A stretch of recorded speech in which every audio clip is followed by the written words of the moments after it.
This is Mr. Andre Johnson of Barber County High School for Instructional Leadership 562. Good evening, Mr. Johnson. Good evening. What is your education background before becoming a principal here at Barber County? Okay. Well, as you stated, I'm Andre Johnson. I'm the principal of Barber County High School. Prior to coming to Barber County High School, I started my teaching experience at Floyd Magnet Middle School, that's in Montgomery, Alabama, where I taught science there for 5 years. From there, I spent my leadership experience. I started my leadership experience at Jeff Davis High School as assistant principal for approximately 5 years, and was promoted to principal at Capitol Heights Middle School for 3 years. And from there, I was sent to a larger school, Brubaker Middle School, for 3 years as well. And after that, I wanted to grow. I had spent about 16 years into Montgomery Public School System, and I wanted to seek change, and as well as professional and personal growth. And I applied for a position in Bullock County as the principal, and I was successful there for 3 years. And after that, I applied for Barber County, which is our rivalry school, and I'm just excited about being the principal here. Okay. What is your philosophy of education? My philosophy to education, you know, most principals always say every child can succeed, all students can learn. Your philosophy is, to me, working together to change a school system. So my philosophy to education is teamwork, working as a team. As an administrator, you cannot be successful if you don't collaborate with the people that you have to work with you to build your test scores or to change your school culture. Gotcha.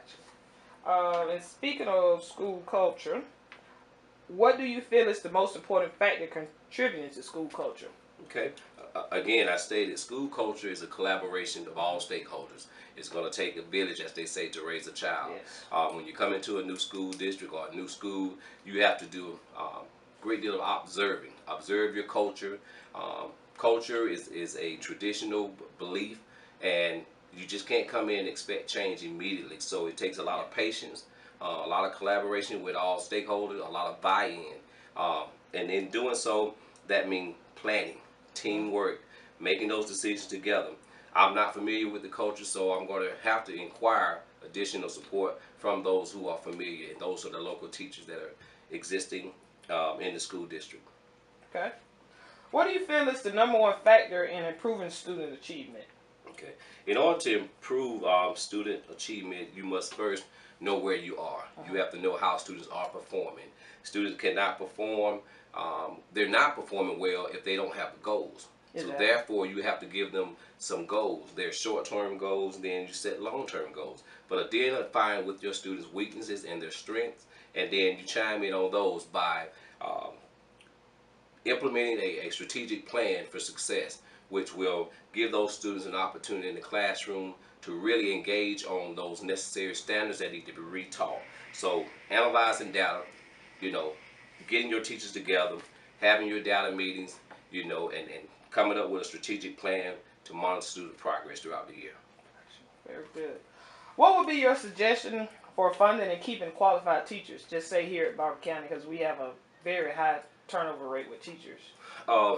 And I totally agree. One of the things that we really need to focus on as far as teacher retention and how we're going to keep our good teachers is there's a major shortage in the areas of math and science. Yes. And me personally, as the building administrator, I think we need to work on offering some type of incentive for those teachers because teachers do travel in to work here at Barber County, and I think we really need to look at some type of incentives, whether it's monthly, perfect attendance, just look at various resources, or even a relocating type of incentive. If you want to come and work in Barber County, give some type of stipend, or they maybe at the end of the year, set up an agreement with the teachers. If you work with us as so many years or 2 years, then there's a end of the year bonus.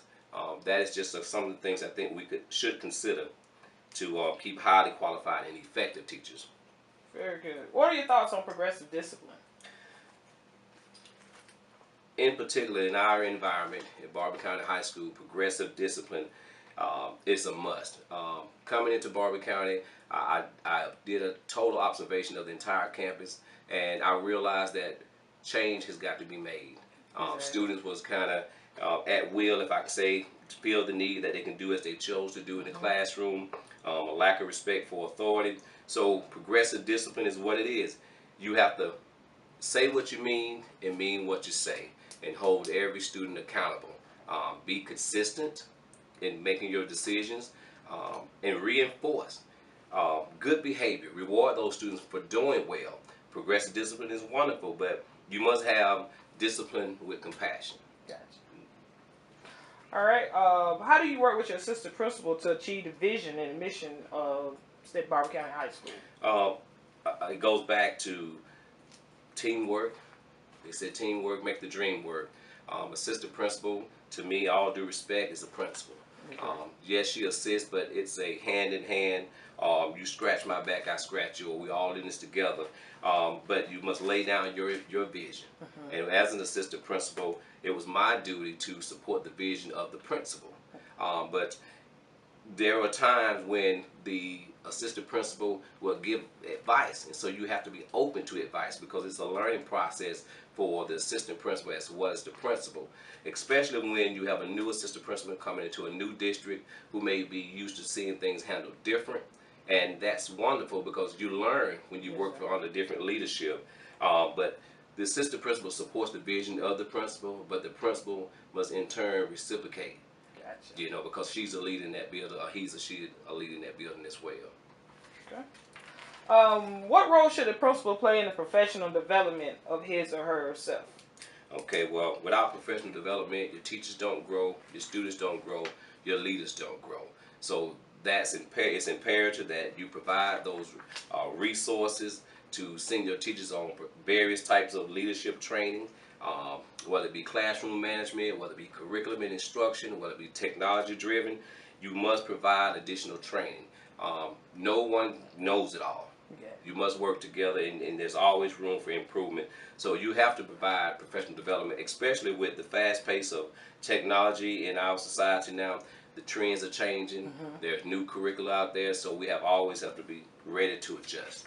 All right. How do you perceive the managerial tasks such as discipline, duty, that impacts how students achieve academic success daily within the school? Okay. One of the first things I did when arriving at Barber County High School was to do a school-wide observation, and that's to check the entire premise, the entire grounds, inside and outside, everything that needs to be repaired, come up with an agenda as to how we're going to get these things taken care of. Same thing with the discipline. I also reviewed the discipline report that prior years to see where the most infractions were, and that was either disrespect, or was it verbal altercation or physical altercation. Do those observations. Spoke with the lunchroom manager, find out how's your lunch, what your rating, what our numbers are, how many students are actually coming in to the cafeteria and placing their numbers in, because that's how we are able to receive our funding. So those are some things that are very important. And cleanliness keeps down sickness. Exactly. So it's very important that you keep a very clean building. When people walk into your school, presentation is everything. They must feel comfortable, it must smell good, and that is a day-to-day operation, so you never stop keeping your building clean. It's just, this is your house, a home away from home, and then you have to keep it clean. And for academic success, encouragement.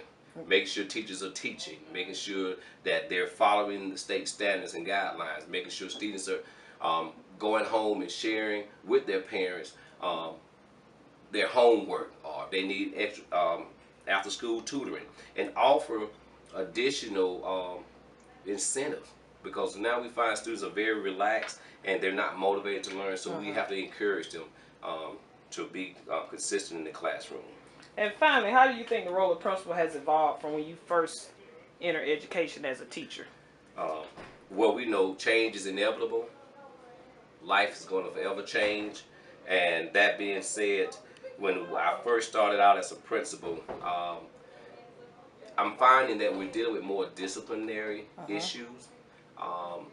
because state mandates have changed along with the situation, because things you used to do, such as corporal punishment, in most districts is not allowed now. Yeah. So you have to come up with ways as to how you're going to handle your discipline concerns.